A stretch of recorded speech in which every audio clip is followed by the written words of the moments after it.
Hello, everyone. Hi, how are you all doing? Welcome to Facts and Two Cents. This is Petal. I hope you guys have had a great weekend, whatever it is you were doing.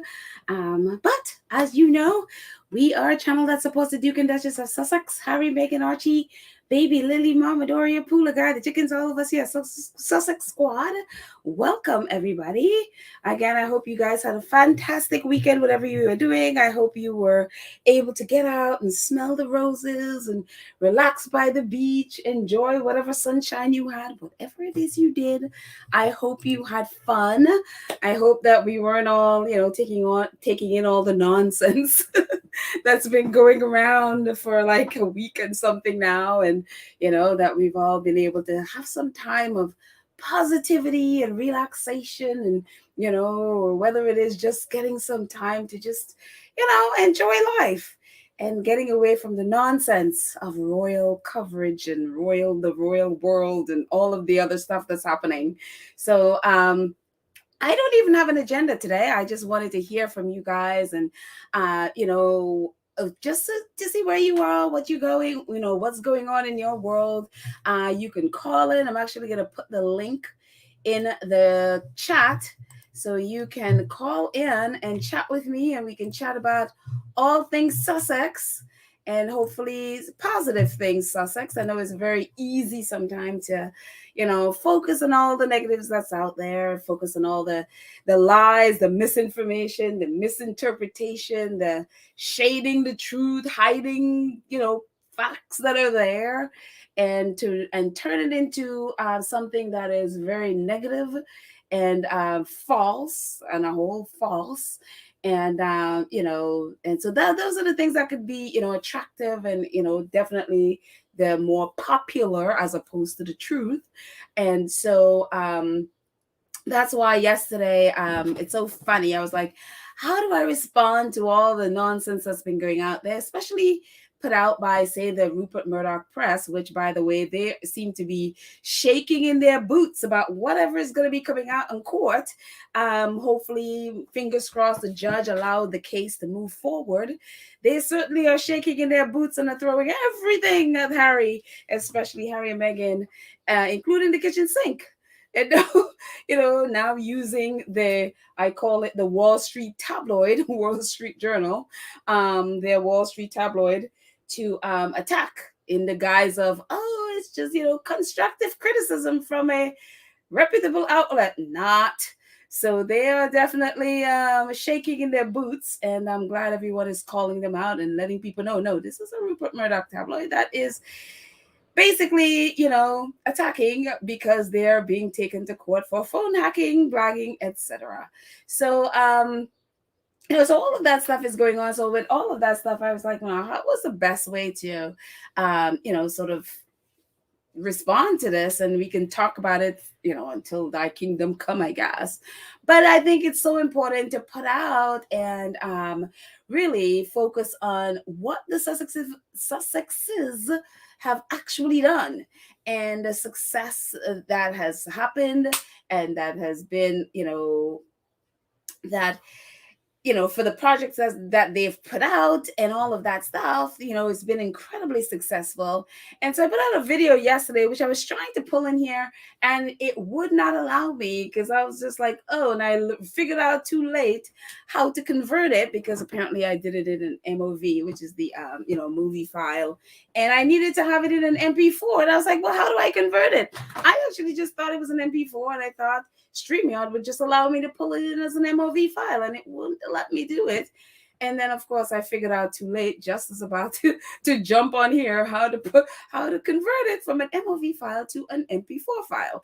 And it's like, oh, okay. So when this is over, it is, I uploaded it yesterday. If you haven't seen it, just jump on it. And all it is about what the Sussexes have done and how successful it has been in every way. I mean, all the, their productions. I hope I covered all of the productions that they've had.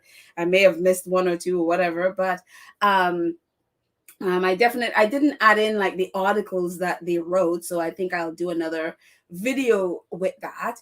And definitely highlighting just the work they've done and how incredibly successful. The big thing has been like, oh, they have not put out a lot of work. It's like, no, they haven't put out like 10, 15 projects, but the work that they have put out have been quality work and has tremendous success. And so this is quality over quantity. Who wants a whole bunch of stuff that's not quality work? I rather have quality work where I can look back and it's like, this is amazing. Quality work that, especially say the Harry and Meghan docuseries that, at least some in the trade papers are like, this could be up for an Emmy, and whether it's the music, the actual documentary or docuseries and the music, but they're all very excited about it, fingers crossed it will get nominated. Again, a lot of times Variety and stuff put out their predictions and they put it out there so that they'll have a talking point at the end, just in case they didn't get nominated. So then it's going to be a bigger, it was snobbed. They do the snob thing to every single award show, every single year. They all do it. I mean, all the US trade papers is like a narrative every single year that you can expect, whether it's the Emmys or the Oscars or the Tonys or whatever. They always have these predictions. And then at the end of it, some of their people, some of the things that, or the productions that they predict, when if it doesn't get an award, then you have the flip side is, oh, they've been snubbed. So this is an every year thing. So don't be surprised. We all want, of course, Harry and Meghan docuseries to be nominated, but don't be surprised. I mean, the reason why a lot of these outlets are putting out all of these negative stuff about the Sussexes' work is because they know the Emmy Awards voting has just started. So they're doing everything in their power, especially ones connected with Rupert Murdoch. And you can add Deadline into that. Their British reporter that they used to start this whole thing a couple of weeks ago. I mentioned that stuff a couple of weeks ago about that Deadline article. That started this whole trend of things attacking the Sussexes' work. And they're putting all this negative stuff out there around it so that when voters see it, they will not vote for it. So they will have a negative because they don't want to hear anymore. And so that's why that's the games they play around these award shows. So I hope that, that's the one. I never understood why people put a lot of faith into these award shows and awards, because a lot of it is games. A lot of it, they play these games every single year, whether it's movies or television show or Broadway, pick one, they will start picking a side. And then, a lot of times they would report negatively on the ones they don't want to win. It's a whole big story. But anyways, all that aside, with all of that stuff going on, it's so easy to just focus on those things. So my thing is, let's focus on the stuff that they've done, the work that they've done, the incredible success that they have had with what they've done. And it has been an amazing journey to see. So that's what the video was about. If you haven't seen it, it's there. It was uploaded yesterday. Just take a look. It's only 2 minutes. And so I'll do another one with their foundation stuff, most of which we've covered here before. We did a whole 2 episodes on why the Sussexes, why Harry and Meghan are the best royals, because of all the work they've done. And we went through all of their foundation work and stuff that they have been doing. So it's, for us, this is like, I guess, preaching to the choir because we already know. But it's great to keep reminding, because one of the things is narratives, as whatever it is, for some reason it's gonna stick there in people's minds as, oh, it's been a negative, and it's like, no, it hasn't. No, it hasn't. It's been incredibly positive. It's been incredibly successful. Nobody remembers the hundreds of free throws that Michael Jordan missed. What people remember are the ones that he made, the few that he made in comparisons to the hundreds that he's missed. They remember the few that he's made, and the few that he's made in incredible times when his team needed him and he came through with the free throw, or he came through with the winning baskets. Nobody focuses on the hundreds of times that he didn't make, a free throw or whatever. But those specific times, a few times that he was able to connect, you don't look at, say, a Michael Jordan and think of him as a loser. No, because you remember those special times. You know what I mean? Nobody remembers the amount of times that, for example, a writer would try to get a book published, the hundreds of letters that they would have written, and the hundreds of times they're told no. And then that one time they're told yes. You remember that one time. You know what I mean? So life is like that. New companies are like this. Companies starting out, they're going to have hits, they're going to have misses, they're going to have restarts, they're going to have like, oh my gosh, well, okay, this thing is not working out for my brand, let's change direction. This team is not working, let's try a new team. This idea is not working, let's try a new thing.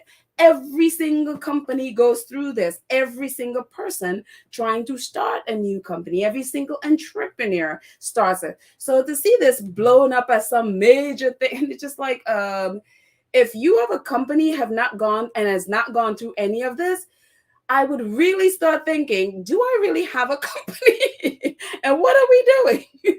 If you have not gone through the growing pains of all of this stuff, then you have to really sit down and really think about your brand. Is it really something you want to be spending your time on? So, and I love this. Church Nelly just says, I love this, Church Nelly. Awards do not define the Sussexes. Hello. I mean, and a lot of times you look at even the awards that the Sussexes have received. What have they turned around and done? They created an Archwell Award for that. Whether you think of the NAACP or you think of the Ripple Awards with the Kennedys Ripple Awards, both of those, the Sussexes decided, oh, well, okay, you've given to us, how can we give back? And they've created an Archwell Award, whether the Archwell, the NAACP Archwell Civil Rights Award, or the Ripple Award, the Kennedy Foundation Awards for students, student films focused on social change and all of that stuff, which they recently awarded them. So it's just, again, talk about awards don't define them. It doesn't, because one, they get and they also give back, and create awards, and then they create, what I think the NAACP is like $100,000, and I don't remember what the Kennedy one is, so it is, it's their work is just, it's incredible. It is incredible, and is incredibly impacting, as you can see with us, the Sussex Squad, how we respond to what they do. I mean, look at all the different, fundraisers that we did, including the last one that raised over $130,000 for Kaboom. Kaboom is what Harry and Meghan, they teamed up and built the new park for the kids and families out there in Uvalde, Texas. When everybody who was criticizing Meghan for going there and visiting went away, Meghan stayed and helped them build a park. And now they are enjoying that. And that has now inspired the Sussex Squad to go and help Kaboom with $130,000 to go and build more parks for more kids. It is incredible, the things that they have inspired men and women around the world to do. So it's not just their impact personally, but how people who support them are impacted by the work they do. So they are not defined by any of those things. And the thing that is very important about this is, their detractors, like the Rupert Murdochs and his oaths and all of them, they want them to be defined by this. They want them to be defined by, oh, they're in Hollywood, so they need Hollywood to succeed. They need to be at these award shows. They need to be, and it's just like this desperation for the Sussexes to, to need that kind of thing to be anything. They need to be royal to be successful. They need to be, they need to be bosom friends with the Obamas in order to be successful. They need to be all up under Oprah's arms to be successful. They need, you know what I mean? And the Sussexes have been there for 3 years. They've never done anything in Hollywood in terms of, say, going to award shows, red carpets, or any of that stuff. They've done nothing and none of those things. So they're desperate to put them in some kind of a box where they can control. And the Sussexes were like, we don't fit into any box. We don't want to be in any boxes. We refuse. We're going to work on our own time and do our own thing, no matter what you do. And I love that. I love the fact, even with the Spotify deal, that they had the wits about them and the courage about them to be like, no, you shall not have our intellectual property. That remains with us no matter what you do and no matter what you say. You know what I mean? And I love that. I love the fact that they have said nothing about this deal other than the fact that they're mutually parted ways. They have not engaged in any of the nonsense that's coming out of Spotify. I love their maturity and their professionalism. Let Spotify be as unprofessional as they want to be, because at the end of the day, literally, who would want to go and record their podcast at Gimlet now? If I were a big name talent, that would be the last place that I would trust, and the last group of people that I would trust to bring my personal and private property to, because guess what? By them leaking stuff about Harry and Meghan, it speaks about their professionalism. It speaks about the fact that if I'm a high profile person, I'm bringing in a very, this private thing. I want no one to know. It's going to be all private until it's released. Would I trust the people at Gimlet to do that? Would I trust anybody who helped produce Archetypes? Would I trust any of these producers? I would hire none of them, because this speaks volumes about who they are and their professionalism. So I am like, the Sussexes, I appreciate how they've chosen to do this. Completely professional, completely, because nobody could link anything back to them, like, oh my gosh, they've handled it in an unprofessional way. Nope. Completely professional, refuse to get involved in any of that stuff. So, this stuff will pass. And the work that they're doing is what will stand the test of time. So I just, for me, rather focus on, what they have done and let that speak for itself. Let's see. I am going to just be in the chat today. I will say hello. I didn't even say hello to all my friends in the chat. Hello, guys. My awesome friends and squaddy family, and my 422 of you who may not necessarily be in the chat, but are listening. So welcome, everybody. I just kind of went off there on a tangent. Sorry. Me talking your ears off. But I'm going to be staying in the chat the day, and I also, again, I'm going to put the link in the chat. So I would love to hear from you guys. Definitely call in, and would love to hear from you, again, with all of this stuff, and just really focusing on what the positive work that Harry and Meghan are doing, what you hope for the future, and stuff like that. So yeah, that's what I'd like to chat about. So Annie is here. Hello, Annie Bullard, and our awesome moderator Karen M is here. Hello, Karen M. Catalina is here. Hello, Catalina. And Lola Love is here. Hello, Lola Love. Hey, here you go, Lola Love. Let's see who else is here. Sonia is here. Hello, Sonia. Nolothando is here from South Africa. Hello, Nolothando. Let's see. Emily is here. Gail is here. Let's see. Oh, Sasha's here. Sasha's like, Rupert Murdoch and his cronies, the Royal Family Mafia clan, are indeed running scared because they're very likely know something is about to possibly come out. Their possible outcome they're not privy to, comma. A lot of this stuff is because of obviously Harry's court case. We saw over last weekend with King Charles, I think a couple of episodes back, or was it the last episode? We talked about, King Charles and his sending his top men, Tobin Andrade, his communications secretary, and his private secretary, Clive Alderman, Alderton, Clive Alderton to Rupert Murdoch's party. And so, yep, they were representing him at his party. And at that party, too, was Keir Starmer, who is the Labour leader. And you would think, the Tories are in Rupert Murdoch's bed, obviously, we know that. But you would think the head of the Labour Party would be different. And so, therefore, maybe Leveson Part 2 would happen in the UK. Maybe they'll have press reform in the UK. Not. Keir Starmer is right there in Rupert Murdoch's bed, hanging out on his pillow. And so, yeah. So unless he is out of there at this moment, I'm like, unless Dawn Butler, who's the MP that has been speaking out about Rupert Murdoch and calling out the lot, and not Rupert Murdoch. When he was Johnson, when he was prime minister and all of that stuff, and she's been speaking out honestly about all the mess that's been happening.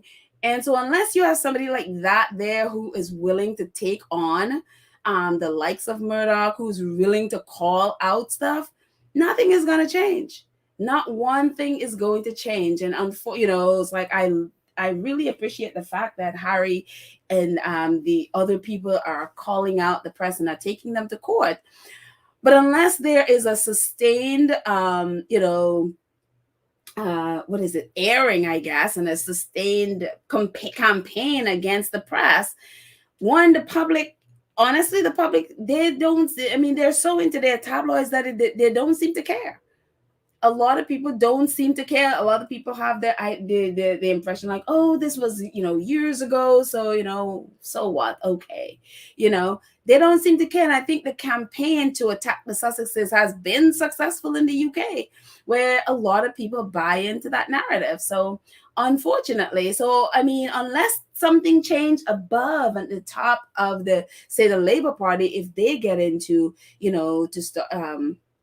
their party are in power, then I unfortunately don't think the press, press reform is going to happen under them. Because again, when you have Keir Starmer out in public going to Rupert Murdoch's party, it's like, hello, so it is very sad. It's a very sad situation there, a very, very sad situation. So hopefully this group that's suing could, maintain, and you could even see it during during the court case when Harry was there. Everybody, all the press was, all reporting about it. The moment he left, the interest started waning and waning and waning.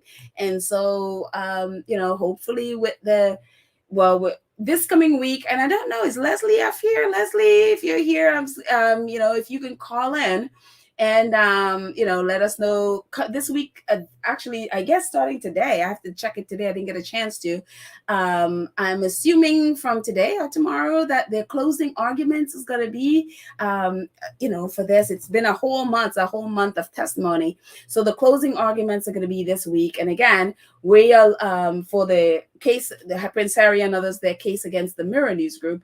And so we're hoping, and I'm hoping that the judge this week, before the closing arguments, the judge orders Piers Morgan and those at least 30 reporters who have been missing from these court proceedings, who we have not heard from. I'm hoping that he subpoenas them into court, because he did ask, why aren't they in court? Why aren't they have a lot to say outside of court. He even mentioned that, so my thing is, look, if he could have subpoenaed Piers Morgan's deputy editor, then he should be able to subpoena Piers Morgan into court to answer to those charges. So let's hope. So, I would be very interested to see if he does that before the closing arguments. But this week, both sides are going to be presenting their closing arguments to the judge. And of course, they said that he's going to go away for the next couple months to wade through all this mountain of evidence and all of the other stuff that he has, and most likely give a ruling in September. So it's going to be long, a long wait. And then July is when I think there's a hearing for the case against Rupert Murdoch. So the Sun ruling, I think the judge had some questions for Harry about the timing and about why he didn't file earlier. So the judge had questions about that. So I'm assuming Harry is working with his team to answer those questions, and that can, maybe at least his part of the case, if the judge moves forward with his part of the case at least, or the whole case as a whole. So we shall see. There are a lot of things to there are a lot of things to figure out, and but in the meantime, Rupert Murdoch is shaking in his boots. So I actually like him there. So let him stay there. Who else is here? Kenitha is here. Hello, Kenitha. And JSC is here. And Joyce Davis is here. Patricia Nixon, C-Mac. Hello, guys. Fancy is here. Faith is here. Joycelyn is here. Oh my goodness. Come Down Caligal is here. Hello. Donna Black is here. Hello. Colleen is here. Donna Black says, "Hi, Bubble. Wait, let's see. I follow you on Twitter, and I'm so impressed by the way you advocate for the truth for the Sussex. Oh, you're a real trooper for them, and I just realized that your Twitter account was fake." Oh, yes. This is actually a thing where a bunch of us in the squad who are on Twitter has been posting, especially the last few days, about all of these fake accounts impersonating our accounts. And so what's been happening, we think, is a lot of these fake accounts may have been doing stuff on Twitter, and people think it's us, and they're blaming the squad for it. So we're finding all of these fake accounts. And so because they've been like posting about it, finally today I was like, oh, well, I never did before. Let me check and see if there is a fake account, faking the Facts and 2 Cents podcast. And lo and behold, there was one. So I, of course, reported and blocked it, and hopefully Twitter takes it down. Luckily, they hadn't. It didn't look like it was active. It's been there since January, and of course, I had not gone looking to see if someone had faked their account before. So luckily, they haven't used the account to do anything yet. But you never know. So I reported it and asked others in the squad to report it. Other people I know, the Duchess of Success, her account, and there was a whole, like about 3 or 4 of them who were faking, impersonating her accounts, and other squaddies with big accounts. They like 5 and 6 people impersonating them using their account name. So this is crazy stuff is going on Twitter. But again, a lot of these impersonators would tweet, horrible things, and then they would blame the squad because they see the name and just assume is the person, not realizing a lot of times those are people impersonating the squad. So that's why, if you're on Twitter, check your Twitter account and check to see if there are others impersonating you, and so you can report them and block them. And so again, thank you to the squaddies who have been highlighting this, because if they didn't, I wouldn't have checked, and I hadn't paid attention to it much. And so other than when someone said, block, and then I was like, oh, let me check mine. It finally dawned on me to check. So yes, there are those. But anyways, Colleen wants to know if it's like, I hope that Leslie F can tell us about the closing arguments and the reactions of Justice Fancourt. So yeah, if Leslie, if you're here, we definitely want to hear from you. And I haven't seen her yet. Going through the chat, I haven't seen her yet. So if you're here, Leslie, call in. No pressure at all. Let's see. Rochelle is here. Hello, Rochelle. And Sharon is here. And we'll say hello to everyone else as we go on. But I'm going to jump all the way down, and I'm going to scroll down and come right back up to see what you guys are saying. And again, this is an open, I have no agenda. I'm just going to be staying in the chat and just seeing what you guys are up to and said. And again, I'm really sorry that I couldn't figure it out. I didn't figure out how to convert that video on time to bring it in. So just in case you didn't see it, you can see it. But again, it's there. It was uploaded yesterday if you haven't gotten the chance. But definitely, I'd love to hear you guys, from you, just chatting about all the wonderful things our faves have done. So yes, I will not have their incredible work be spoken negatively of, or them be branded a failure or any of that stuff. That's nonsense. It's a lie.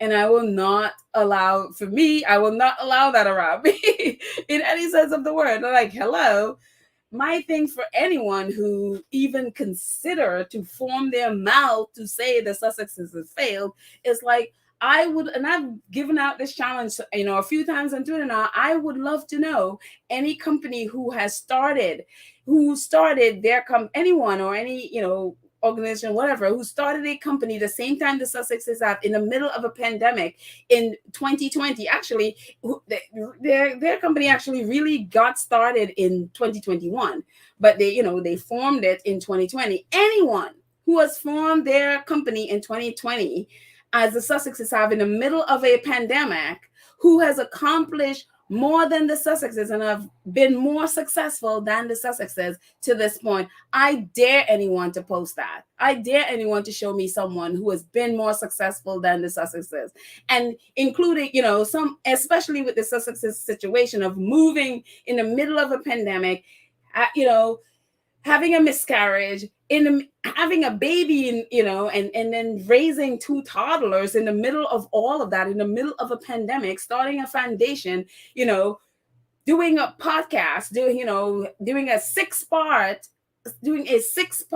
docu-series for Netflix, Harry writing a 400 and something page book. And also, not only did Harry write it, and yes, you'd be like, oh yeah, he used the ghostwriter. Yeah, but all of that story, Harry and him had to sit there and flesh out every single one of them. And on top of that, Harry then had to go and record the audio, which is one of the best audiobooks you will find anywhere. And I dare anyone to tell me differently. That Harry's audiobook is one of the best. His telling of his own story is one of the most impactful thing you will ever hear. One of the best narration. And I've listened to I've listened to audiobooks from actors, writers, all of these stuff, and none of them compare to that. And I dare anyone to tell me differently. So I would never sit here and allow someone to say that. I mean, again, Harry had to go there and record that audio, 400 and something page audio, apart from writing that book. You know what I mean? So people are like, oh, that they, huh. And on top of that, they have Netflix acquire Live to Lead, and then do all the, introduce all the segments and putting background footage, getting B-roll footage for it to sort of make it, what it turn out to be, producing. And not just, some people talk about archetypes, and I have to think of those people who have never listened to this audio, who have never listened to this podcast at all, to understand that it's not just like I'm doing here. I just have a mic and I'm talking to you. This is a fully produced show. This is a fully produced show with the music, with the history, with the additional voices for sound bites, with the interviews, with all of those things, putting there, with all the historical and stuff that they have in there, with all the political stuff, with all the whether it's a show and they got their clippings from a show, whether it's a television show or an audio, whatever they're doing. This is like a fully formed show, not just somebody sitting in front of a mic and doing a podcast. I dare anyone to show me a better produced. And I know some people have it was overproduced. Those people who are even saying those things, I've heard their podcast, and it's nowhere compared. And their podcast has nowhere the impact that Archetypes had. I mean, people, and that's the reason I was so happy I did this. There were some times when I would talk about archetypes, I would bring in a lot of people's their response to archetypes. Some people who don't normally listen to podcasts were so amazed by archetypes that they become like weekly listeners. Some people who are like, I'm not really into podcasts. They started listening to podcasts because of archetypes, because of the impact that it had. Meghan also gave space to people who normally would never, would have that kind of platform to speak and to be able to share their story. She gave space to all these people. And it's like, this is more than a podcast. This was like it's like a community, a movement, where people are like, couldn't wait for Tuesday so we can get the next episode. And we would be, What other podcast? And I don't care who the podcast is. Even if Michelle Obama, think big names that have podcasts, you know, there was nobody sitting around just couldn't wait for the next Tuesday so they can get the next, so they can get the next episode. People weren't, especially when the Queen died and there was like 3 weeks or whatever, and we didn't have a podcast. People were like, I can't believe. I mean, I was ready to kick the Queen's funeral to the curb so I could get a podcast. I mean, it was horrible, my thinking. I was not, wasn't the most compassionate in those days. I felt like, so what? We should still have a podcast. And it's like, okay, Petal, gotta come down with that, But it's like there is no other that did that because, and it's not just, Meghan, but it was because of the topics. It's because of it hit a certain part of you that was not explored before. I don't know any other podcast that has done that. You know what I mean? So again, for me, it's quality over quantity, and I will take quality every day, any day, because it stays with you. There are millions of other podcasts out there that is like, okay, you listen to it and you're like, all right, next, and even the ones that are like, okay, this is really good, but it's like it doesn't resonate as much, especially as a woman, and so for me, it's so much more. And so I dare anybody to tell me or show me a company that has been as successful and resonated with so many people around the world as the Sussexes. I don't know. I just went into a long spiel there that I didn't mean to go into. But anyways, let's see what you guys are saying. Mrs. N. Hello, Mrs. N. I don't know that I've seen you here before. I know we have a Mrs. S, but there we go. We have not Mrs., but Miss N. She's talking to Fauna Black. We squatties and people around the world will believe her. Only a few tabloid haters that make too much noise, but it ain't global. It starts and ends in the UK. Well, the majority, I would think, starts and ends. It starts in the UK, but it has definitely branched out. You see some in the US again, when you have, say, a Rupert Murdoch who has his tentacles all over the US and also Australia, all three countries, democracies basically hanging by a thread. It's definitely branched out. And then you see some of it in the US, where some of the US tabloids realizing, oh, there's a market that, hating Meghan especially, but hating Harry and Meghan, there's $1 billion market. Let me get mine. So you see some of the Z-list tabloids in the US, again, not mainstream media, but they do have an audience, some in television, but you also see some out, whether it's television or whatever outlets in the US, pick up this nonsense. So as we've seen over the weekend, let's see who else.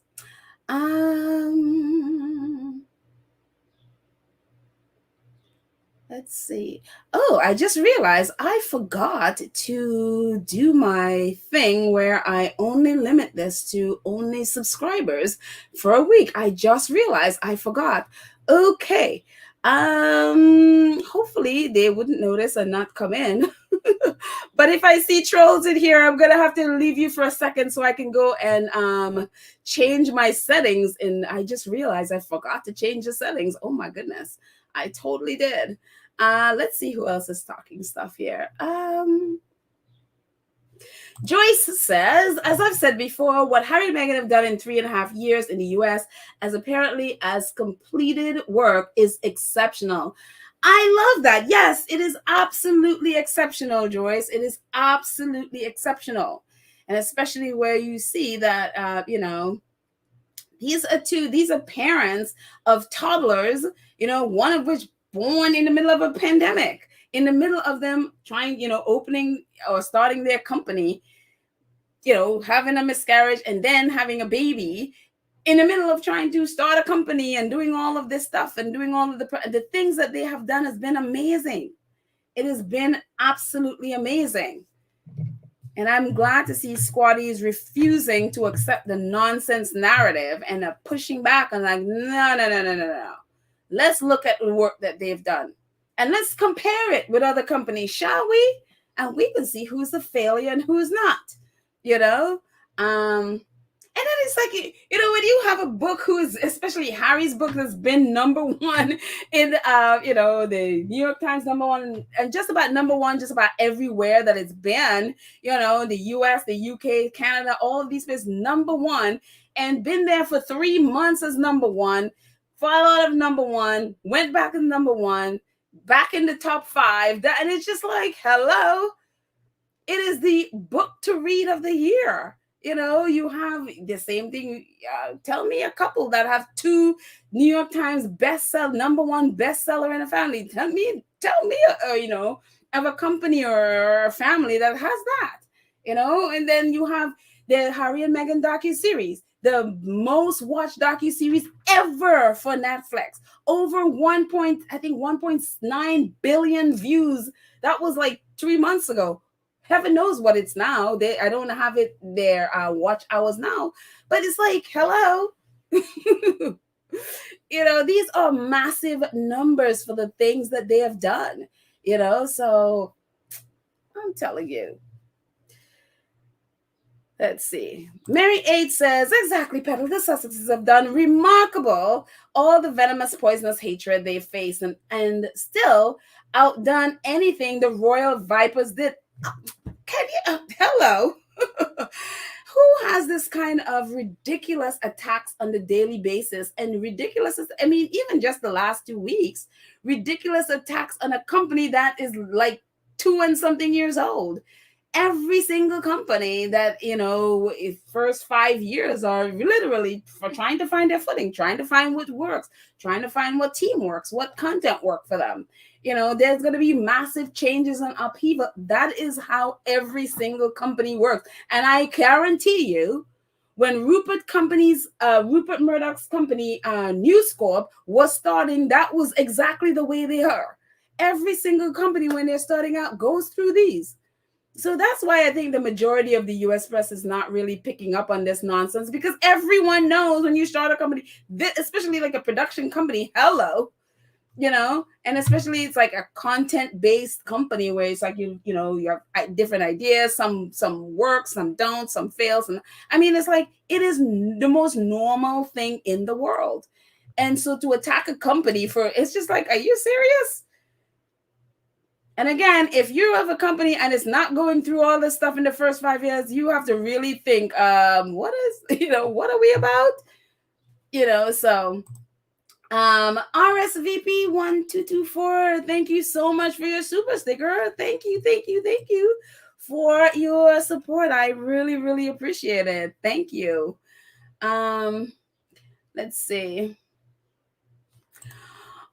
All for Success.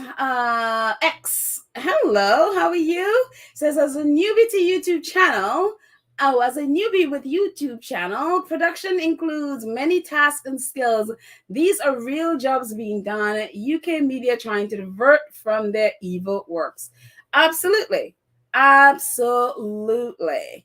And, one of the things also too I want to highlight is one of the Spotify people, I think he was an one of those top guys in Spotify, sort of like, claiming that because there are 12 episodes, and I think I may have spoken about this before. If I didn't, or if I did, sorry, that he basically is alluding to because Meghan had 12 episodes for Spotify, that, however much money she made from they made from Spotify, his thing was not bad for 12 hours of work.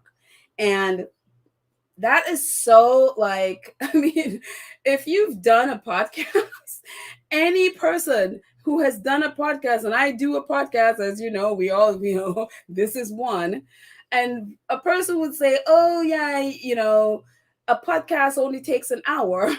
You have never done a podcast. Even if a podcast is 15 minutes, I guarantee you all the work that goes into putting a podcast together is not an hour. And especially one like my podcast usually have a lot of receipts. It takes hours to go finding the right one, putting it together so it makes sense. Hours. And my podcast would be sometimes an hour and a half, few times it's over 2 hours. Sorry. um, but it takes hours to sit there and put it together. Imagine Megan's podcast, which is a completely produced podcast with all the things that I mentioned before, how long it takes to put one of those together. And to say, like, oh, not bad for 12 hours, it's like, dude, you know nothing about putting a podcast together. You know nothing about producing a podcast. It's incredible how disingenuous people are with this stuff. Let's say.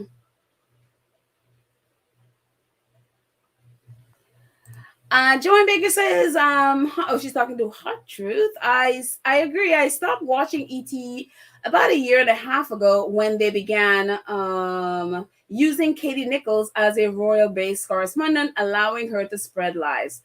Well, I don't watch television or ET, but yeah, ET is not where you want to go for truth. And especially if you have Katie, who I don't remember, I think it was called Harry and Meghan, the YouTube channel. I don't know if they're there anymore. I haven't seen anything of them.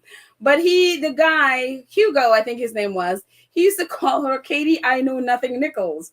And that has stuck because when Katie Nichols is there, know that Katie knows nothing. And so usually what she says is a lie. So yeah, ET, if that's who they have there, no. Tiger Cub says Harry and Meghan doing such impactful work just highlights how lacking and lazy the royal family is and has always been. It's why Willie and Co are angry and jealous. True day one and true today. Including, it's so wild. Just going to Shutter Island for a second, I'm going to come back to this, is that I heard, and I think it happened today, or I guess it was today because it's today that I saw it, that there's a new initiative for the homeless. Now, look, if anyone is able to solve homelessness and to be able to get people off the streets and into homes, I am 100% for. I don't care how it's done. I mean, that has been the thing. I mean, my friends and I have been like, okay, how to come up with a plan in New York because we have so much here. And so if to put that out there, if someone could come up and find to get, I don't care how people get off the streets, how they have homes where they can lay their heads, they can have a clean clothes, they can have a shower, whatever, to get people off the street. I mean, I am not opposed to any of that. The thing about it is, the little bit I saw today, someone posted a screenshot, I think, today, was about a new plan from William, and they're putting $3 million into this project. Now, I don't know how much homes are in the UK and how much it is, to whether it's housing people or whatever. I'm like, first of all, 3 million is a little bit of money for the amount of homeless people there. And if you're going to be solving homelessness and getting everybody off the streets, I don't think $3 million. I mean, again, I don't know how much cost of living is in the UK, but I wouldn't think $3 million would cover every single person living on the street. That's one thing.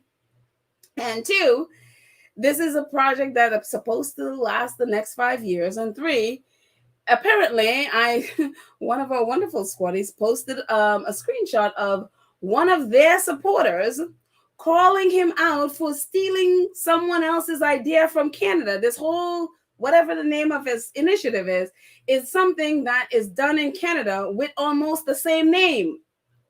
And I bring this up again because we talked about Earthshot.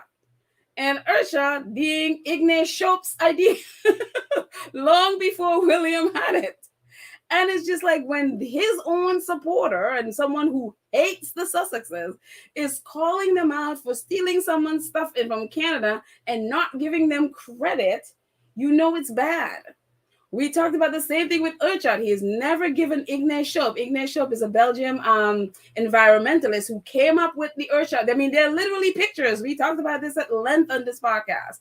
And then, the Sussex squad, we were calling them out when that whole Earthshot came out. Again, another idea from someone else. And again, look, if you take someone's idea and you whatever it is, you develop it in your country, give the person credit, like Prince Harry. Everybody and their mother knows that Prince Harry got his idea for the Invictus game from the Warrior Games. The Warrior Games, where Prince Harry 2 weeks ago was just at the Warrior Games. Prince Harry talks about it all the time. The Warrior Games know that that's where Prince Harry came up with Invictus Games. They're excited to, the athletes there, they're all excited to now go to the Invictus Games. And they all work together as one.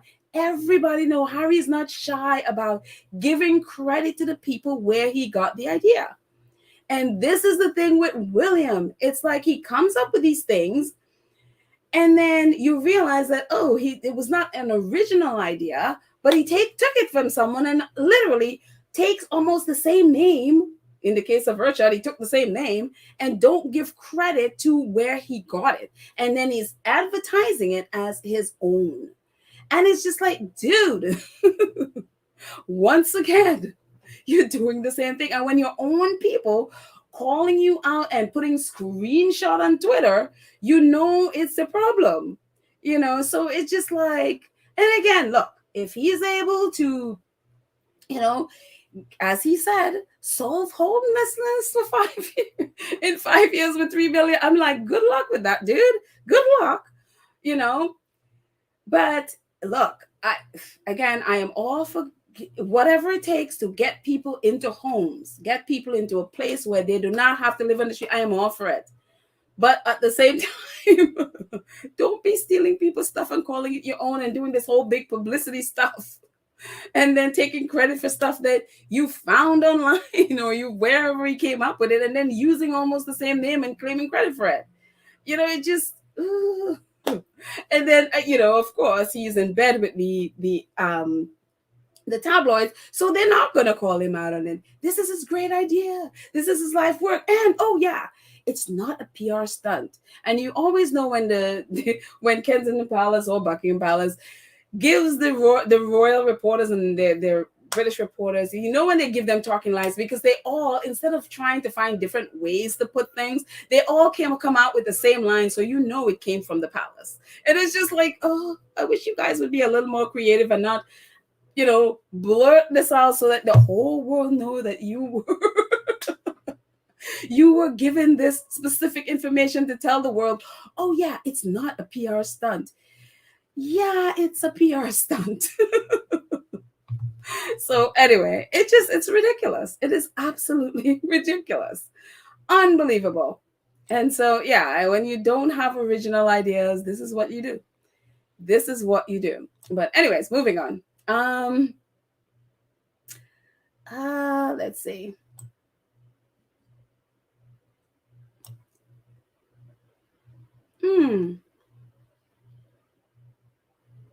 Richardson says they have no idea what is in their contract. They wouldn't receive all the funds if only partially performed. Also, not given all the money up front. So I'm not sure. You might be talking about Harry and Meghan. I mean, who knows how if that's what you're talking about. Nobody knows how their contracts were structured. No one knows other than the people, whether it's Spotify or Netflix. No one knows what's in there, what the benchmark needs to be for it to be removed, be renewed or whatever. No one knows other than them. Even at Spotify, they have never really revealed the contract. All the stuff is speculation. And so, again, unless Spotify and Netflix reveal, Sussexes are not going to do it. If they did, but it's very doubtful that they ever would. But again, everything around how their contract is structured, how much money is done up front, how much money is done given after it's been delivered, or any of that stuff, who knows. And again, with both of those, it's not like the Sussexes were lacking in content to be produced. They for both Netflix and Spotify, they have presented various ideas and concepts for shows, and that were not greenlit.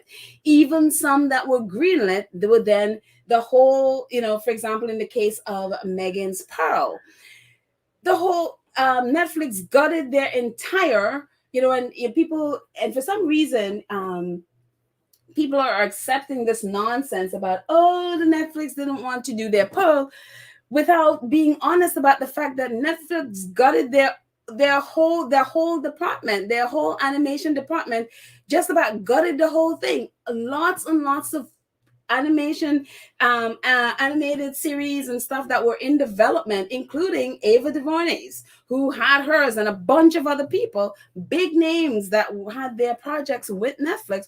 All of them went by the wayside because Netflix gutted the whole department, or just about all the whole department. So it had nothing to do specifically with Meghan. The whole department went, and along with a bunch of series that went along with it.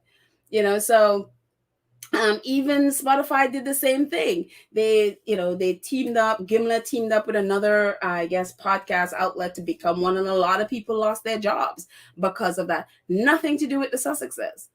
Netflix, they also, as we talked about in the last podcast, went through, and a lot of big name people that they signed up for, these podcasts. A lot of them left with producing nothing. There was never a podcast from Ava. There was never a podcast from Jordan P. There was never a podcast from the Duplass brothers or Mark Wahlberg. Nothing. All of them has gone by the wayside with Spotify having produced zero content from them. They got 12 from Meghan, 12 quality ones from Meghan. So,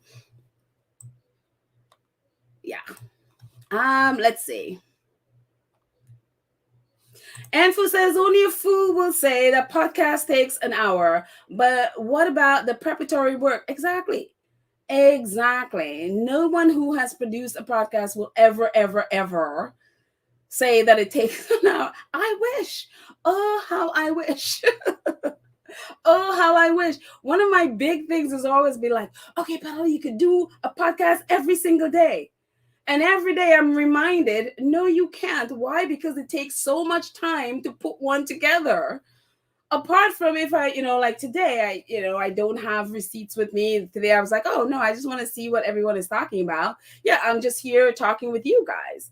But even with then, I still have to know what's going on, because I have to go and read up and see what's going on and what's out there. Scroll through Twitter to see what news outlets are saying and all of that stuff. I still have to prepare. So no, none of it takes. I wish. I wish creating videos and all of these things take an hour. It's so funny. I was laughing about even the video that I posted yesterday.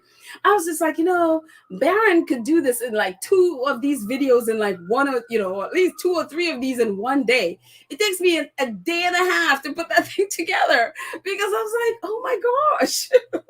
I was like, I was going to have to figure out how Baron does it so quickly, because I can't do it. It takes me forever to get it done.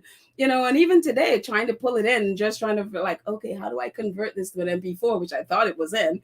And it's just like, it takes, so none of it takes an hour. It takes a lot of time to prepare.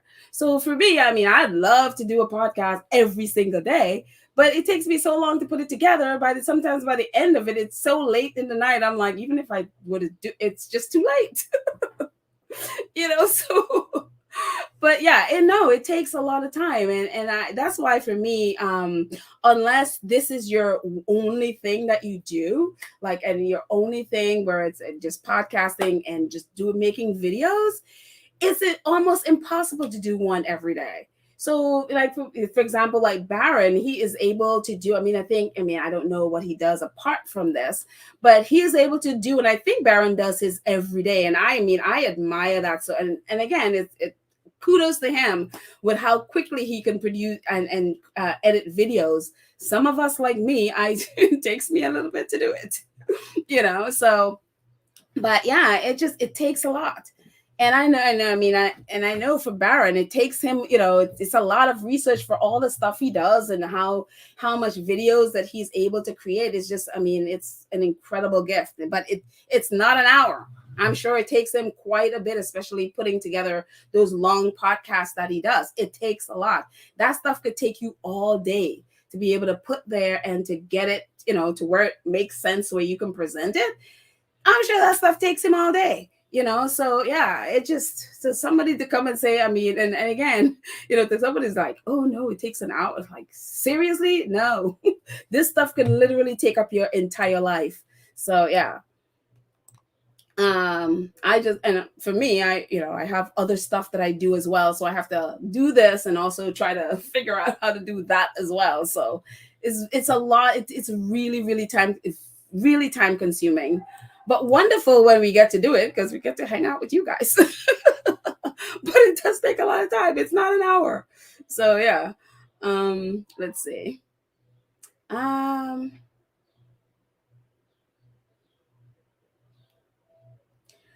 let's see who else is chatting.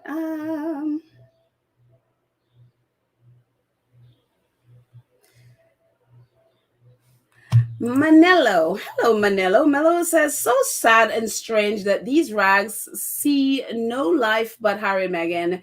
They can keep them they can keep them relevant for all the vile reasons. Love wins for us Sussexes. Absolutely. Absolutely. Manolo, I've never seen you here before. And I think because I'm happy you're here. So I'm seeing some Sussexes that Sussex supporters that I had not seen here before. So okay, that's awesome. Let's see. Who else is chatting? Cheryl says Harry and Meghan don't waste time responding to foolishness. Their eyes are on the prize, accomplishing goals they've set for themselves. Their attorneys handle all their legalities. That affects their brand. Very, very true. And if you guys are on Twitter, there is actually retweeted it. Someone posted this really great video from Tyler Perry where he talked about, keeping your eyes on your goal. When he talks about, when you're at a certain level or whatever, you're always going to get people like, detractors and trolls and whatever, and how difficult it is, especially when you are successful, to not respond to when you are successful in what you're doing and people are attacking you, for whatever reason, attacking your brand, whatever reason. It is so difficult to not respond. But he talks about, look, if your eyes are up and you're focusing on your goal, you don't see what's happening at the bottom. You don't see all that distraction. And the thing about it is, focus on your goal, not on the people who are attacking you or saying negative things about what you or whatever it is you're doing. And I think Harry and Meghan have taken that to heart. I mean, look at all the things people have said to them, and they very, very rarely would respond to just about anything. They just was like, nope, I'm focusing on my goal. Let's see. Cookies and hi, Cookies and Cream. Welcome back. We've been praying for you and your family. I'm so happy to see you back. Cookies and Cream says, well, she is also one of our moderators, our awesome moderators. Says, I hope the guests that Meghan interviewed will all speak up and call out the lies and smear tactic of the racist British press about archetypes. Actually, one of them spoke out. What's his name? Andy Cohen, I want to say his last name is. He was on the last episode. It's so funny because he didn't even know that the rumor was going around. I think there's some show. I don't know what the show is, but I saw a clip of it. The woman who was from the show asked him about the rumor going around that Meghan didn't do the interviews. And he was really shocked that would be a rumor. He's like, that's nonsense. That's crazy. Of course she did my interview. And she was very prepared. She knew her stuff, well prepared for the interview and all of that stuff. He was really shocked. Like, he had no idea that people were saying those things. And so I think I have to believe, I mean, these people are busy people with their busy lives. They're not focused on the nonsense in the British press. So I would assume a majority of them are probably, probably don't even know that that's a thing, and really even guess that anyone would be, saying something that's stupid. And so he was very much like, that's stupid. Like, that's stupid. Of course she did my interview, and so so no sooner did he say that, the woman kind of switched, and it seemed like she was a little, she wasn't happy that he was like, I think a lot of those things that they asked them hoping for more gossip, and he kind of went the direction that she wasn't expecting to hear or wanted to hear. And so, yeah, so I would think that a lot of these people, they're focused on their own stuff. They're not even, like him. He had no idea that someone would have that be a rumor going around. So, yeah. And again, it's like if you listen to the podcast, it's such a silly, it's just so stupid that it's just like, really? You really are gonna write that? That's just stupid. Just listen to the podcast. It's just mm. Anyways, let's see. Um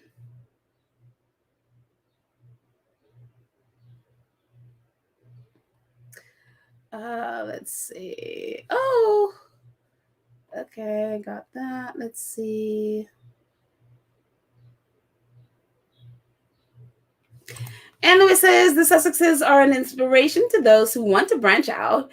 They must stay focused and be determined that do that they can do it again. That they can do it again against all odds. Tyler, a prime example. Yeah, and I'm telling you, they couldn't have a better example of someone who kept his eye focused on the prize that he wanted to get and come out winning. Because I mean, Tyler, oh my goodness, even from within the Black community, I remember having fights on Twitter with Black people attacking Tyler because they just wanted they just wanted him to do things their way. And I was just like, it is not your table. If you have this issue, go find your own table and do things the way you want. I mean, whether it's his content, the way he writes his script, the way he produces it, I mean, everything. He was getting it from white people and white, people who knew, who just knew they knew better than him how to do his company. But he was also getting it from within the Black community. And it was just like, people, Tyler Perry never asked you to like him. He never asked you to watch it. He never asked you to approve of his writing. This is what he wants to do. And this is his table. And it's how he wants his table set. And now a lot of those people are coming around. A lot of those people are now appreciating who Tyler Perry is and what he has done, whether they like his show or not like his show. I was like, that is his table, And so I am so happy they have him as an example, of how to wade through this kind of thing. Oprah the same way. I mean, Oprah, some deserve, some not, with how she's handled some stuff, but Oprah has had incredible amount of abuse. Most of it, was like, oh my goodness, you just attacking this woman because she's successful. You're attacking her because she's Black. You're attacking her because she's a woman. I mean, there's all this vitriol coming out of Oprah, and she has been able to do the same thing. Not respond to people's nastiness and kept her eyes on what she wants to do. The same, I mean, the Obamas, oh my goodness, we remember, even today, people are still doing it, but goodness, when they were in the White House, Lord have mercy. There's still people today on Twitter claiming Michelle Obama is a man. I mean, it is ridiculous the things people have done to the Obamas.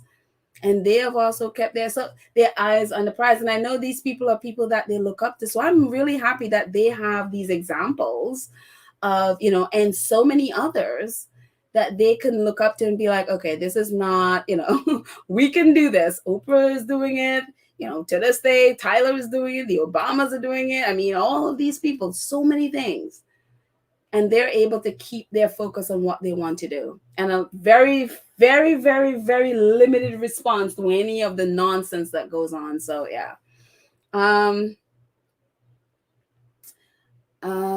Let's see. So give me 1 second, guys. I am gonna run over to YouTube and change my setting on this thing because I kind of don't want any things. So I'm gonna put on a little music. Give me 2 minutes to run over there, and I'm gonna put on a little music, and I will be right back.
All right, I am back. I just had to change my settings on YouTube there to make sure, because I don't want to see any trolls in here. So I just wanted to make sure that no trolls come over, and so all is well over on YouTube. So that is great. Change settings are now changed. So yeah, let's stay in the chat. And again, if anyone wants to call in, no pressure. Anyone wants to call in, I'm gonna put the link in the show notes again. Paste. Yep. Links. I'm sorry, not show notes, in the chat again. So definitely call in and share your thoughts with us. What you think about the Sussexes' work, what's happening now, and all of that wonderful stuff. And also too, what you would like to see going forward. I mean, look, I love the work that they've done. Love some of the especially, not some of, actually I really love all of it, of Live to Lead. And I would love to see, because when I spoke, when I emailed the production team, they had said that they have others in, especially Black women that they interviewed. Hopefully, my hope is that they will do a part two of that includes them. I'd love to see that. Well, I mean, we're all looking forward to Archetypes season 2, whatever platform that it lands. I mean, we could talk about some people I'd like to see, we'd like to see on there. That would be, that would be amazing. Angela, this is such a true statement. I mean, if it's like, my grandmother said, it's like duck to water or fish to water. It is his calling. He is amazing on that. And it's absolutely wonderful that, I mean, gosh, I wish I had his skills. It's really, like my grandmother said, Baron and podcasting is like duck to water. They go together like salt and pepper. And we all benefit for it because we love Baron. So there you go. Oh, Karen Warner is here. Hello, Karen. Let's just get Karen on here. Karen Warner, how are you, my love? I'm wonderful. How are you doing? I am good, good, good. Thank you for calling in and not leaving me here to gab by myself. I know. I almost miss you. I had to just get my brother off the phone. I said, wait a minute, what time of the day is it? Let me see who's on. How are you doing? Hi, squaddies. It's so good to hear you, Tessa. It's so good to hear you. So, what can you share with us, my love? What are your thoughts about all the Sussexes' work, and what what you're looking forward to in the future, and also what they've done in the past? Oh, I tell you, the reason I'm on here, the reason I'm a squaddie, even, you know, I mean to say, um, I guess I was a squaddie when the name came in, but I was always, behind Prince Harry, and Mm-hmm. just loved the work he did. That's one of the reasons why I committed to go to the Invictus Games, you Mm. know, and wherever it is in the world, I've committed this since 2018, when I heard about it. I missed it, and I missed it when it was in Canada, and because I wasn't familiar with it, and then I researched it when they did it in Australia, and I'm just Mm. sorry that I missed that. And I told myself from there on, I researched it all the way back to 2014 when it started, and I just love the cause. I just love, this is something that should have been, in place years before. And I committed to it, and I said, this is the way I am going to see the world, because I just love that it's in a different country every time. Mm-hmm. And I always wanted to, go to Europe and those. And I said, this is the way I'm going to do it, because it's a purpose for me. Right. And that's where I want to put my money. So, you know, I am committed to go wherever it is, and whenever it's, being taken place, you know.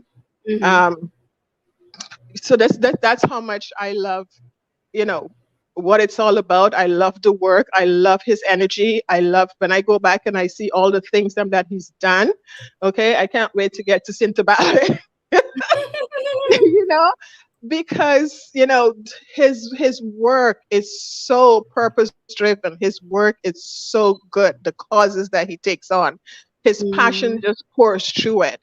And when Megan came on board, I tell you, I cried. I cried because, yeah, I was so happy for him that he's Mm-hmm. got a partner that has the same kind of drive and the interest that he has. And she too, got a partner that, in line with her causes, and, their passion are so in line that I tell you, it's a match made in heaven.